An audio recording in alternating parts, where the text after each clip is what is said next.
जोड़े कर चरणों में झुकाया माथा। विनती मेरी सुन लो मेरे सद्गुरु नाथा। रहे ना रहे भाव तेरे चरणों में आया। कृपा दृष्टि रखना मुझ पर सद्गुरु राया। सदा तेरे चरणों में रहूं करो दया। करो दया प्रभु दे दो चरणों की छाया।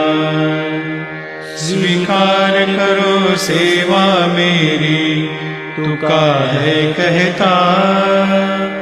माया के बंधन तोड़ो जग के विधाता।